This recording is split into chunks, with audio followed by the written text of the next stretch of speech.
Assalamualaikum warahmatullahi wabarakatuh dan salam sejahtera kepada semua pelajar falsafah dan isu semasa UUW 130. Saya doakan Anda semua sehat di samping keluarga Anda. Dan hari ini adalah kuliah ketiga kita yang bertajuk logik dan metodologi dalam memahami domain analisis falsafah. Sebelum ini kita telah melalui kuliah pertama dan kuliah kedua yang mana kita melihat bahawa falsafah daripada definisi, daripada sudut kenegaraan bagaimana, daripada sudut pendidikan bagaimana, dan hari ini kita akan melihat pula daripada sudut logik.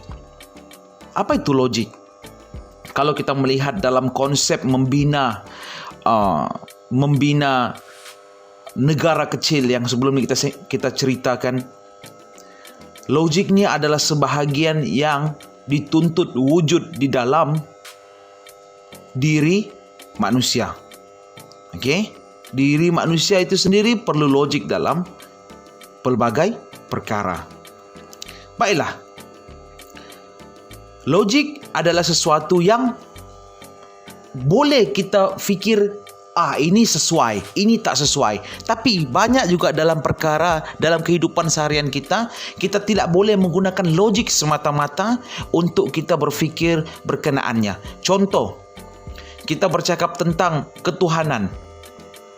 Kita tidak boleh meletakkan logik itu di atas pemahaman kita kepada ketuhanan itu sendiri. Kenapa? Sebab dia bersifat wahyu.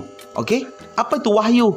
Bersifat ilmu yang datang daripada Tuhan yang disampaikan oleh malaikat dan kepada kita. Itu cerita yang lain. Tapi saya nak bagi tahu bahawa logik itu sendiri adalah sesuatu perkara yang boleh kita gunakan untuk kehidupan seharian kita dan selaras dengan diri kita sendirilah. Maksudnya kehidupan kita sendiri di dunia ni, bagaimana keadaan kita berinteraksi, bagaimana kehidupan kita dengan keluarga kita, itu lebih sesuai digunakan untuk logik. Kita teruskan kepada slide kita yang pertama.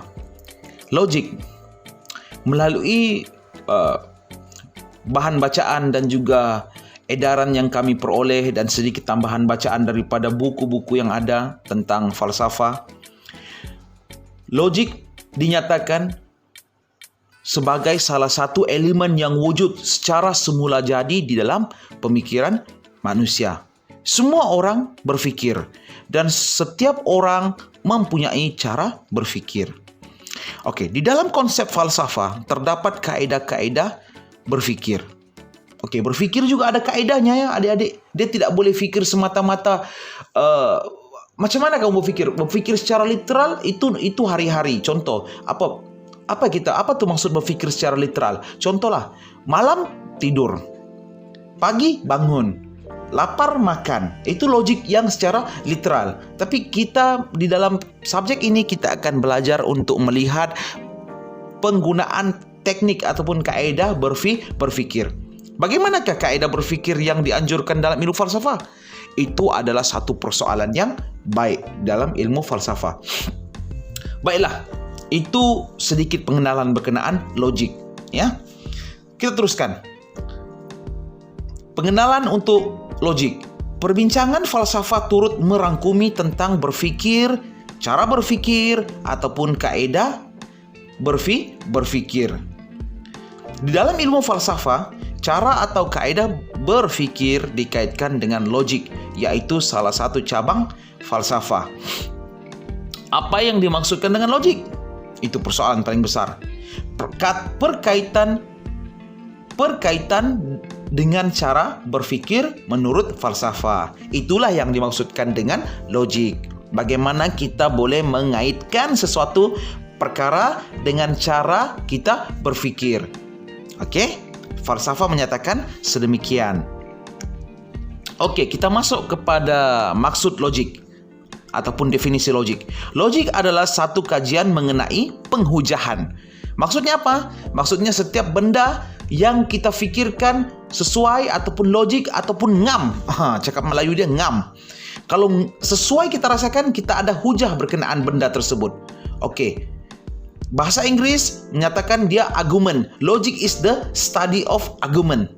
Oke, apakah yang dimaksudkan dengan penghujahan? Oke, penghujahan adalah sesuatu yang terdiri daripada dua bahagian ayat, yaitu pertama, bahagian yang dipanggil premis. Apa benda tuh? Nanti kita akan cerita. Oke, premis ini menyokong kepada kesimpulan. Yang kedua, apa dia? Bahagian yang dipanggil kesimpulan. Jadi, terdapat dua bagian untuk logik, yaitu pertama dipanggil premis dan yang kedua dipanggil kesimpulan. Oke, logik adalah kajian mengenai kaitan di antara premis dan kesimpulan. Oke, nanti saya akan huraikan. Sama ada kesimpulan itu dibuat dengan cara betul ataupun dengan cara sah daripada premis-premis yang dikemukakan. Logik adalah pengkajian tentang argumen yang terdiri daripada premis dan kesimpulan. Itu dia ulang saja ayat ya. Oke. Baiklah, saya bagi contoh apa yang dimaksudkan dengan premis dan juga kesimpulan. Mesti Anda tertanya-tanya, apalah benda premis nih? Apalah benda kesimpulan nih? Oke, saya bagi contoh yang mudah ya. Oke, kita tengok contoh ini. Semua binatang mempunyai mata. Semua binatang mempunyai mata. Oke, kucing adalah seekor binatang. Maka kesimpulannya apa? Oke, tadi premisnya apa? Premisnya menyatakan semua binatang mempunyai mata dan kucing adalah seekor binatang.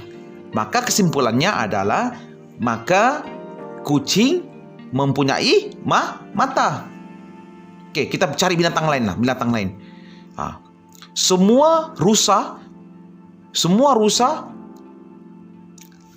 binatang mempunyai mata. Rusa merupakan seekor binatang. Maka kesimpulannya rusa adalah memiliki mata. Faham tidak? Itulah di antara premis dan juga kesimpulan. Dia melihat kepada logik. Kalau logik itu menyatakan semua binatang ada bola mata, itu premisnya. Semua binatang dikatakan ada bola mata, itu premis. Maka dan dikatakan rusa adalah seekor binatang. Maka kesimpulannya apa dia? Kesimpulannya secara logik, maka rusa tersebut memiliki bola mata. Samalah dengan kucing tadi. Oke, paham ya? Baiklah, kita teruskan. Logik deduktif. Oke, logik deduktif. Terdapat dua jenis logik, yaitu logik deduktif dan logik induktif. Oke, saya yakin kalau Anda sudah belajar, mungkin Anda di tahun keempat, tahun ketiga sekarang, mungkin Anda pernah dengar perkataan deduktif, induktif di dalam penulisan penyelidikan. Tetapi untuk tahun 1 mesti benda ini rasa asing kan? Kemudian saya terangkan. Dalam logik deduktif terdapat premis-premis dan kesimpulan yang terhasil daripada premis tersebut. Oke? Saya ulangi, dalam deduktif terdapat premis-premis dan kesimpulan yang terhasil daripada premis tersebut. Oke. Di dalam logik deduktif yang sah ataupun valid, salah satu sifatnya ialah jika premis-premis benar, maka kesimpulan yang terhasil daripada premis tersebut juga mestilah benar. Contoh, ini adalah logik deduktif. Di dalam logik deduktif terdapat sekurang-kurangnya 2 atau lebih premis dari mana kesimpulan ditarik. Contoh yang saya berikan tadi, premis 1, semua binatang mempunyai mata. Premis kedua ada, kucing adalah seekor binatang. Oke, itu premis kedua. Kesimpulannya apa? Kesimpulannya kucing memiliki mata. Itu dipanggil deduktif. Dia mempunyai sekurang-kurangnya 2 premis. Premisnya mana tadi? Premisnya yang menyatakan semua binatang memiliki mata. Betul. Dan kucing adalah seekor binatang. Itu premis kedua. Oke. Premis pertama biasanya wujud satu pernyataan yang umum ataupun universal argument. Saya sudah nyatakan tadi. Premis kedua tidak semestinya ada satu universal argument ataupun premis yang umum, tetapi sebaliknya satu pernyataan yang khusus. Contoh apa yang pernyataan khusus? Contoh kucing tadi. Kucing merupakan seekor binatang. Itu pernyataan yang khusus. Sebab dia khusus untuk kucing saja. Kalau yang asal tadi kita kata binatang, semua binatang. Binatang ni semua binatang. Kucing, anjing, gajah, zirafa, apalagi anjing laut, segala-gala binatang mempunyai mata. Itu universal. Okey? Di sini dia bagi contoh. Ada pula contoh. Baru pula aku perasan. Okey, contoh. Contoh pertama. Mengandungi pernyataan umum, semua manusia mempunyai jantung. Dia guna manusia pula. Aku pakai binatang tadi. Semua manusia mempunyai jantung. Premis pertama. Premis kedua. Ali ialah seorang manusia. Okey. Kesimpulannya apa? Jadi daripada premis-premis tersebut dikaitkan dan disimpulkan bahawa Ali juga mempunyai jantung. Okey. Kita teruskan untuk contoh yang kedua. Okey. Premis pertama, semua manusia akan mati. Okey. Premis kedua, Ali seorang manusia. Apa kesimpulannya? Kesimpulannya Ali akan mati. Okey. Jadi kita boleh tengok, kita bermula dengan satu kenyataan universal, diikuti oleh kenyataan khusus pada yang kedua, dan kesimpulan selepas kita melihat premis 1 dan premis 2. Baiklah. Daripada kedua-dua contoh yang saya berikan tadi, okay, hal ini menunjukkan ciri-ciri logik deduktif yang sah ataupun valid. Kenapa? Kerana terdapat dua premis dan satu kesimpulan. Jika premis-premis tersebut adalah benar, iaitu jika benar bahawa semua manusia akan mati, dan dalam kes ini memang benar, dan Ali adalah seorang manusia, dan kita dapati juga bahawa kerana ada manusia bernama Ali yang bersifat sebagai seorang manusia, maka sudah tentulah kesimpulannya yang akan ditarik ialah Ali akan mati juga nanti. Kenapa? Kerana dia adalah manusia. Kenapa? Kerana semua manusia akan mati. Ali pun manusia dan Ali akan mati. Itulah deduktif. Baiklah. Deduktif Anda sudah ketahui. Okey, dapat kita simpulkan deduktif ini bermula daripada dua kenyataan berakhir dengan kesimpulan. Bagaimana pula dengan induktif? Okey, sekarang kita baca dengan induktif pula. Logik induktif berbeza dengan logik deduktif. Logik induktif tidak memerlukan dua premis. Ia hanya memerlukan sekurang-kurangnya satu premis. Walaupun kebiasaannya terdapat lebih daripada satu premis yang digunakan, dan dari premis tersebut ataupun dari premis-premis tersebut kita akan membuat kesimpulan. Logik induktif tidak mempunyai kriteria ataupun sifat yang sama seperti logik deduktif. Ini adalah kerana dalam logik induktif sekiranya premis ataupun premis-premis betul tidak semestinya bermakna bahawa kesimpulan juga semestinya betul. Maksudnya apa? Maksudnya, kalaulah di dalam induktif satu kenyataan ataupun premis yang dinyatakan kita rasa betul premis itu, tapi kesimpulan akhirnya tidak semestinya betul sama seperti premis yang pertama tadi. Okey? Faham ya? Contohnya, ini contoh. Logik induktif. Premis pertama, semua burung gagak yang saya lihat selama ini mempunyai bulu yang berwarna hitam. Itu premisnya. Maka kesimpulannya apa? Di dalam induktif dibuat secara induktif bahawa semua burung gagak, maksudnya semua burung gagak di dalam dunia ini mempunyai bulu yang hitam. Bulu ataupun bulu yang berwarna hitam. Okey. Oleh itu, dari premis ini boleh dikatakan ia bersifat khusus. Kenapa khusus? Kerana ia merujuk kepada pemerhatian yang telah dibuat mengenai burung gagak dalam jumlah yang terhad. Kesimpulan yang dihasilkan menyatakan bahawa semua burung gagak mempunyai bulu yang berwarna hitam. Okey. Jadi, daripada sebahagian kepada semua ini adalah suatu sifat logik induktif, dan walaupun premis ini benar, yaitu walaupun benar bahawa semua burung gagak yang pernah dilihat sebelum ini mempunyai bulu yang berwarna hitam, ini tidak semestinya bermakna bahawa kesimpulan yang dibuat yang mengatakan bahawa semua burung gagak, yaitu termasuk yang belum saya lihat, juga berwarna hitam. Kamu faham maksud kenyataan ini? Maksudnya, kalau saya melihat burung gagak berwarna hitam, maka semua burung gagak di dalam dunia ini berwarna hitam. Burung gagak di China, burung gagak di India, burung gagak di Eropa, burung gagak di Amerika, semua warna hitam. Tapi betulkah kenyataan itu? Itu persoalan paling besar. Okey? Maka rumusannya, logik induktif tidak semestinya memberi kesimpulan yang benar pada akhirnya. Kenapa? Kerana kalau kita lihat, burung gagak tidak hanya berwarna hitam, dan ada juga gagak berwarna putih. Pernah Anda lihat? Kalau tak pernah lihat, banyak akan berjalan. Anda akan lihat gagak berwarna putih. Maksudnya, premis yang menyatakan burung gagak warna hitam, kesimpulan yang akhir boleh jadi setuju ataupun tidak bersetuju. Kita lihat kepada contoh yang diberikan.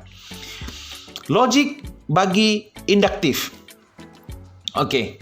Ali seorang datuk yang berkepala botak. Itu premis pertama ya. Premis pertama, Ali seorang datuk yang berkepala botak. Okey, jangan marah orang yang botak dalam ni. Okey. Premis kedua, Ahmad seorang datuk yang berkepala botak.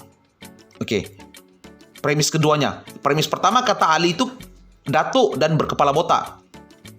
Premis kedua, Ahmad datuk berkepala botak. Kesimpulannya apa dia? Kesimpulannya, semua datuk berkepala botak. Anda bersetuju dengan kenyataan itu? Ada yang setuju dan ada yang tak bersetuju. Macam saya kata tadi, kalau kita kata sebelum ni dalam deduktif, semua manusia akan mati. Ali merupakan manusia. Maka Ali satu masa nanti pasti akan mati. Betul? Betul. Tapi yang ini, Ali seorang datuk kepala botak, Ahmad pun datuk kepala botak. Jadi kesimpulan dibuat semua datuk tu kepala botak. Betul kan begitu? Okey. Jawapannya boleh ya, boleh tidak. Contoh yang diberikan di atas menepati syarat-syarat penggunaan logik induktif yang betul. Kerana dalam contoh yang diberikan terdapat dua premis, yang mana setiap premis itu mengandungi ayat yang berupa ayat khusus, yaitu premis pertama menyatakan bahawa Ali adalah seorang datuk yang berkepala botak. Premis kedua, Ahmad adalah seorang datuk yang berkepala botak. Dan daripada dua kes ini, maka disimpulkan bahawa semua datuk mempunyai kepala botak. Ini merupakan satu kesimpulan berdasarkan premis-premis yang khusus ditarik dan kesimpulan umum mengenai datuk-datuk yang dikatakan mempunyai kepala botak. Okey? Dapat dilihat bahawa kenyataan umum yang terdapat di dalam kesimpulan ini tidak semestinya benar. Okey, saya ulangi lagi, tidak semestinya benar. Kenapa? Walaupun premis-premis ini benar, ini adalah kerana mungkin terdapat datuk-datuk yang mempunyai cucu yang masih lagi mempunyai rambut dan tidak berkepala botak. Macam saya cakap tadi, tidak semestinya betul. Datuk saya dulu tak pernah botak. Sampai meninggal dunia ada orang tua tu. Rambut dia tebal saja, okey? Jadi, jika ada datuk-datuk yang masih belum berkepala botak, maka ini sudah tentulah bermakna bahawa kesimpulan yang menyatakan bahawa semua datuk mempunyai kepala botak ini adalah tidak benar ataupun palsu. Ini juga adalah satu sifat logik induktif, yang mana premis-premis yang benar kita menarik kesimpulan umum yang tidak semestinya benar, tetapi berdasarkan kepada premis-premis yang telah diberikan. Maksudnya, untuk induktif dia melihat lebih kepada skop yang lebih kecil. Deduktif melihat kepada skop yang lebih luas. Okey? Maka dalam yang lebih luas itu, di dalam logik dia lebih benar, dan sedangkan yang induktif bersifat kecil itu, bersifat khusus itu, dia tidak mewakili seluruh pihak, tidak mewakili seluruh kajian yang dilakukan, maka dia bersifat boleh jadi benar, boleh jadi palsu. Baiklah, kita telah selesai dengan deduktif dan juga induktif. Sekarang kita masuk kepada kaedah berfikir logik lain lagi, okey? Yang dikenali sebagai abduksi. Okey. Di dalam falsafah terdapat kaedah-kaedah berfikir lain seperti abduksi dan juga kaedah heuristik. Kaedah abduction ataupun dalam bahasa Malaysia abduksi ini, abduction atau di dalam bahasa Inggeris juga dikenali sebagai inference of the best explanations. Berlakunya suatu fenomena dan kita dapat melihat ada berlakunya sesuatu fenomena.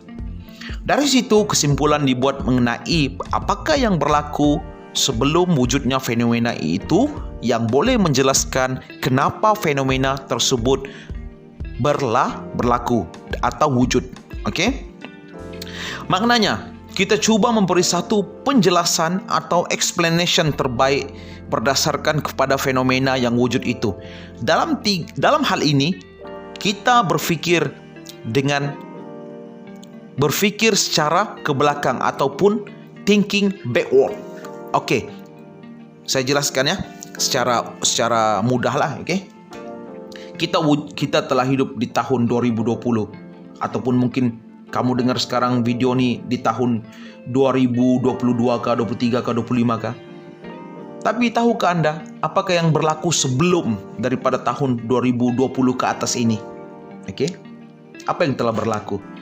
Pelbagai perkara-perkara yang berlaku pada hari ini yang mungkin boleh dijelaskan apa yang telah berlaku di masa lalu. Contoh, kita melihat satu fenomena. Kita memerhatikan kereta yang bergerak di atas jalan raya dan kita bertanya, bagaimanakah keadaan ini boleh berlaku? Sekarang kita tengok tayarnya bergolek, berpusing di atas jalan raya. Dulu begitu juga kah? Ataupun tayar lebih lain kah atau macam mana kah? Okey. Apakah yang menyebabkan kereta itu bergerak? Kita pun kata yang menyebabkan kereta itu bergerak enjin. Ada orang menyatakan bukan enjin, tayar. Ada menyatakan bukan, kalau tak ada orang tak akan bergerak benda itu. Okey, pelbagai persoalan. Apakah yang mesti wujud? Yaitu kondisi ataupun keadaan yang mesti ada untuk membolehkan fenomena seperti kereta bergerak tadi? Itu persoalan juga. Okey. Proses ini menyebabkan seseorang berfikir ke belakang dan bertanya, apakah syarat-syarat yang perlu dipenuhi ataupun yang wujud sebelum kita boleh melihat fenomena kereta bergerak itu berlaku. Okey. Jadi diberikan antara syarat sebelum kereta itu boleh bergerak. Pertama sekali, syarat seperti kereta itu mestilah mempunyai minyak ataupun petrol yang mencukupi kerana kereta tidak mungkin bergerak tanpa adanya petrol di dalam tangki. Kedua, kita boleh simpulkan bahawa mesti ada pemandu yang memandu kereta itu kerana walaupun terdapat teknologi self-drive cars, tapi teknologi itu belum sampai di negara kita dan kita masih menggunakan sistem pemandu yang menggerakkan kereta.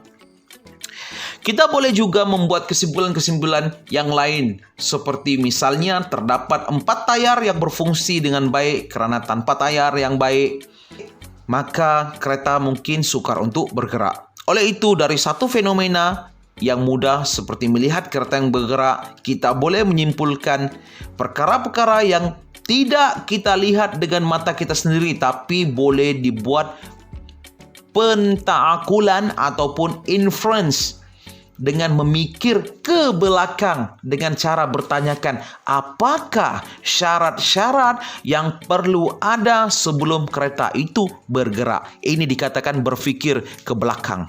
Okey? Kalau kita gunakan abduksi ini untuk kehidupan anda, sebelum anda boleh duduk sebagai seorang pelajar ataupun mahasiswa di dalam universiti, apakah proses yang anda perlu lalui sehingga menyebabkan Anda sekarang berada di dalam UNIMAP ataupun university? Pertama sekali, Anda melalui sekolah tadika. Betul? Kindergarten. Lulus, naik darjah 1. Alhamdulillah. 6 tahun belajar, UPSR. Lulus, naik tingkatan 1.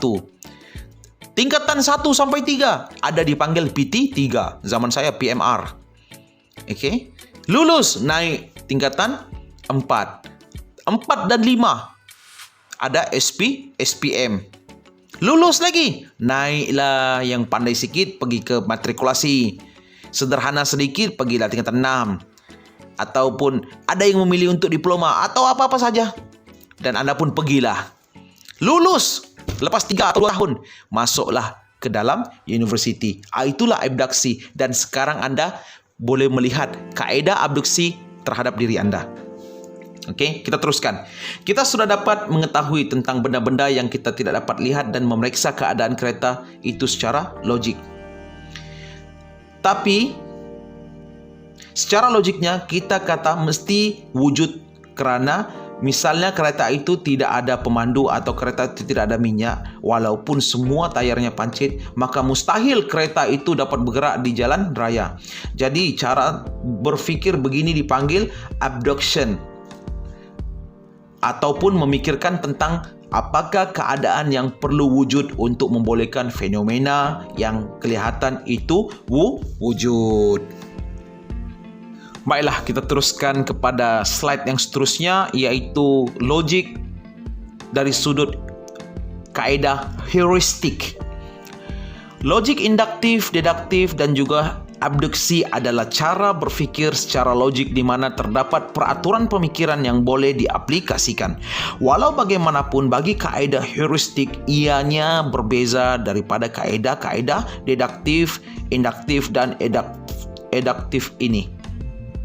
Ini kerana kaedah heuristik tidak ada peraturan-peraturan yang sistematik ataupun yang teratur yang boleh diaplikasikan seperti dalam logik induktif dan deduktif. Ini membezakan ataupun membuatkan heuristik sebagai satu jenis kaedah berfikir yang berlainan daripada pemikiran logik yang lain. Walaupun logik heuristik ini tidak mempunyai peraturan yang tertentu, namun ada garis panduan untuk melaksanakan kaedah pemikiran ini. Pemikiran heuristik adalah bersifat penerokaan ataupun exploratory. Ianya bukan bersifat penilaian seperti yang terdapat dalam logik deduktif induktif, di mana kaedah logik digunakan untuk menilai sama ada sesuatu penghujatan atau pendalilan sesuatu argumen itu boleh diterima sebagai sah ataupun tidak sah. Okey? Sebaliknya, dalam heuristik kita akan cuba pertama sekali meneroka keadaan-keadaan yang baru yang mempunyai permasalahan-permasalahan tertentu. Kedua, mencari penyelesaian ataupun jawapan kepada masalah-masalah ataupun persoalan-persoalan tersebut.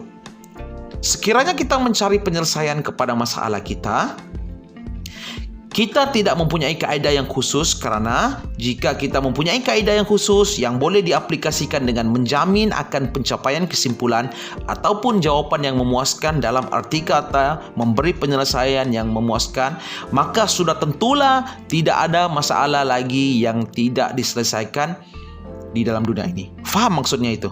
Maksudnya dia katakan di sini, sekiranya setiap benda ada penyelesaian, maka tidak adalah sudah masalah di dalam dunia ini. Sedangkan dunia kita ni setiap hari ada masalah. Betul? Okey, kita teruskan. Heuristik, tetapi adanya masalah-masalah yang masih belum boleh diselesaikan menunjukkan bahawa kaedah heuristik ini walaupun mempunyai garis-garis panduan yang boleh digunakan, ianya tidak menjamin akan tercapainya satu penyelesaian.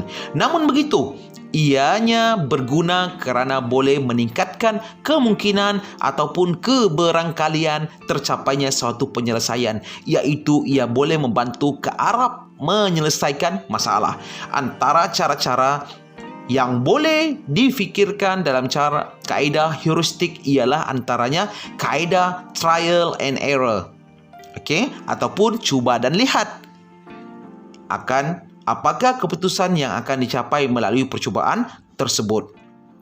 Jadi, apabila kita menggunakan kaedah ini, bukannya satu kaedah yang khusus, tetapi boleh dikatakan sebagai satu rule of thumb ataupun garis panduan kasar, maka kita akan lihat bahawa jika kita cuba beberapa cara lain, mendapati bahawa masih juga gagal, dan kita cuba cara lain pula, maka mungkin dengan menggunakan kaedah-kaedah yang berlainan ini di dalam penyelesaian ataupun kaedah cara-cara penyelesaian masalah yang berbeza, jika kita bernasib baik, mungkin kita akan dapat penyelesaian. Tetapi tidak ada satu jaminan. Maksudnya apa? Maksudnya kaedah heuristik ini coba try error. Kalau aku boleh simpulkan, ia lebih bersifat kepada eksperimental. Macam sekarang ni kita tengok penyakit COVID, betul? COVID. Kita tidak dapat lagi sampai sekarang dia punya apa? Dia punya vaksin. Dan para saintis di luar sana di seluruh dunia, mereka selalu menggunakan kaedah heuristik ini. Tidak ada lagi satu jaminan bahawa satu-satu keadaan itu confirm boleh pulih. Jadi mereka menggunakan kaedah heuristik dengan menggunakan kaedah try and error. Okey? Namun begitu, ini adalah lebih baik daripada tidak mencuba langsung. Okey? Oleh itu, try and error adalah satu kaedah juga yang bersifat heuristik. Okey? Contoh. Okey, ini contoh yang dibagi ya. Literal thinking yang digunakan oleh Edward de Bono. Okey, ini salah satu yang membuat pelopor kepada pemikiran awal. Okey, literal thinking dianggap sebagai sejenis pemikiran heuristik. Okey, kerana ia boleh membantu ke arah menyelesaikan masalah.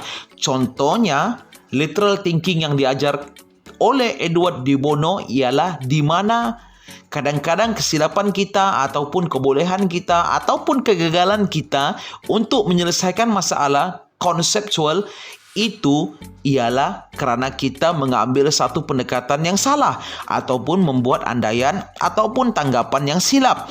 Jika kita ubah andaian ataupun tanggapan itu, mungkin kita akan dapat menyelesaikan masalah itu. Contohnya, beliau menceritakan bagaimana pengalamannya sebagai seorang undergraduate student di University Oxford, di mana beliau dan rakan-rakan telah keluar lewat malam, dan apabila kembali ke tempat penginapan beliau dan rakan-rakan mendapati bahawa pintu pagar telah ditutup.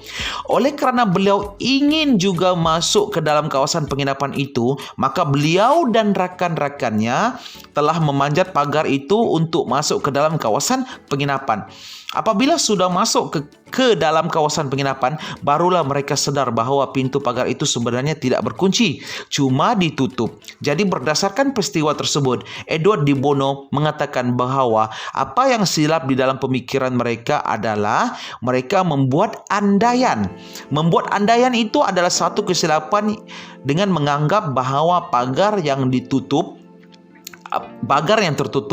bermaksud bahawa ianya juga berkunci. Sedangkan jika dia mengubah andaian itu dan ataupun memeriksa semula, sudah tentulah mudah masuk ke dalam kerana tidak perlu memanjat pagar tetapi cuma membuka pintu pagar yang tidak berkunci itu.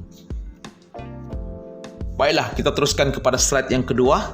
Selepas kita melihat banyak kaedah berfikir. Okey, banyak kaedah berfikir terutama berkait dengan logik ini.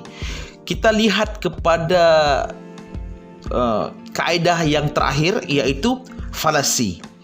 Dalam kaedah-kaedah berfikir, kadang-kala kita melakukan kesilapan. Kesilapan itu dipanggil fallacy. Fallacy merujuk kepada kesilapan dalam menggunakan kaedah-kaedah ataupun teknik-teknik berfikir seperti logik, induktif, deduktif dan lain-lain. Jadi umumnya fallacy merujuk kepada kesilapan di dalam menggunakan kaedah-kaedah berfikir. Contohnya, di dalam logik deduktif dan induktif, kesimpulan dibuat dengan secara tidak sah daripada premis-premis ataupun menarik kesimpulan yang tidak betul daripada premis-premis tersebut. Semua ini melibatkan kesilapan di dalam penggunaan logik-logik tersebut.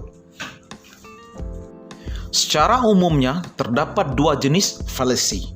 Okey, fallacy yang pertama ia bersifat formal ataupun dalam bahasa Inggeris formal fallacy.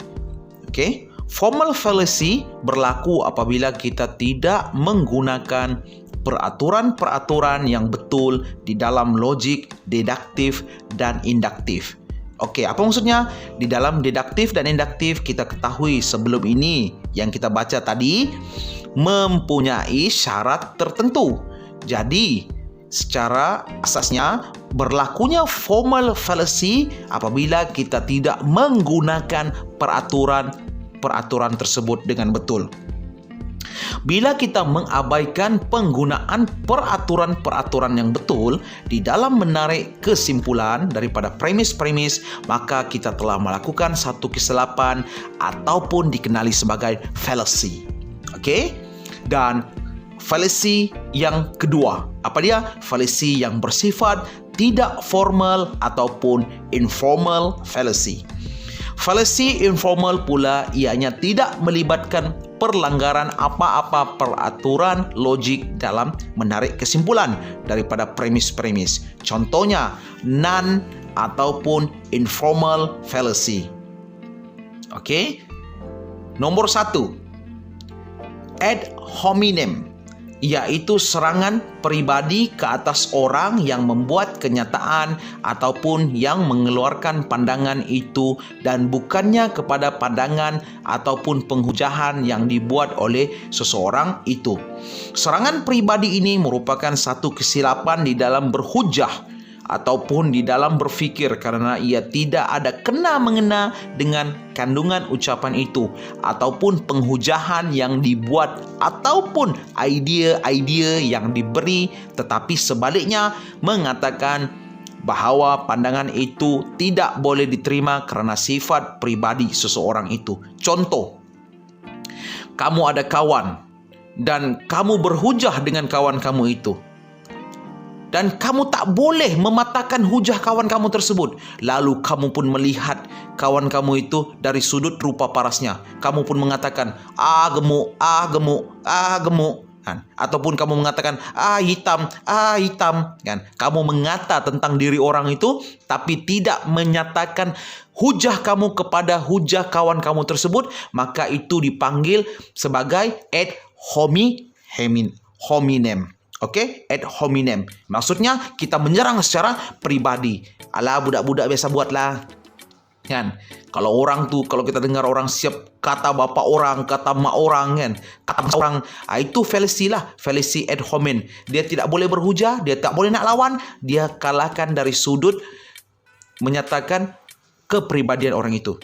Okey, contoh yang diberikan, seorang itu mengeluarkan satu teori. Misalnya teori sains dan dikritik oleh seorang yang tidak bersetuju dengan teori tersebut dan mengatakan bahawa orang itu adalah orang Yahudi. Ini yang style formal punya. Oh, ini kita tidak boleh ikut dia. Ini teori ni orang Yahudi yang buat ni. Itu walaupun betul daripada syarat sebagai seorang saintis, tapi dia tak boleh nak terima kerana dia katakan seseorang itu yang mengeluarkan teori ini adalah teori orang Yahudi. Kritikan tersebut bukan terhadap idea ataupun teori saintifik yang dikemukakan, tetapi ia telah didasar bahawa orang yang mengeluarkan teori itu berbangsa Yahudi. Ini dianggap sebagai satu fallacy kerana tidak menunjukkan apakah kesilapan di dalam pemikiran orang itu, tetapi sebaliknya menyerang pribadi orang itu kerana ianya adalah seorang Yahudi yang rata-rata ditolak oleh kebanyakan rakyat yang beragama Islam di negara ini. Jadi ini merupakan satu jenis retorik dan bukannya merujuk kepada satu kritikan yang berasaskan kepada pemikiran yang logik. Okey, contoh yang kedua. Contoh kedua ialah apa yang dikatakan dalam bahasa Latin post hoc ergo propter hoc. Susah juga ya mau sebut. Maksudnya apa sahaja yang berlaku, maka apa yang berlaku sebelumnya dianggap sebagai penyebab berlakunya perkara ini. Contohnya, seseorang masuk ke hutan dan terlanggar tunggul dan keesokannya orang tersebut demam ataupun jatuh sakit. Oleh itu, tersepak tunggul di hutan itu adalah penyebab kepada orang tersebut jatuh sakit. Ia itu dikaitkan sesuatu itu dengan apa yang berlaku sebelum itu, yaitu tersepak tunggul berlaku sebelum sakit. Sedangkan tidak ada kaitan sebab dan akibat, causal relation, yang sebenar di antara tersepak tunggul dan jatuh sakit. Oleh kerana sesuatu itu berturutan dengan sesuatu yang lain, maka dianggap ada hubungan sebab akibat di situ. Tetapi tidak semestinya. Jadi, apabila seseorang membuat kesimpulan yang demikian, ia dikatakan telah membuat kesilapan, tetapi kesilapan secara informal kerana tidak membuat pelanggaran hukum logik. Okey, adik-adik, sampai di sini saja untuk kuliah hari ini dan sampai jumpa di kuliah akan datang. Salam sayang dari saya. Assalamualaikum.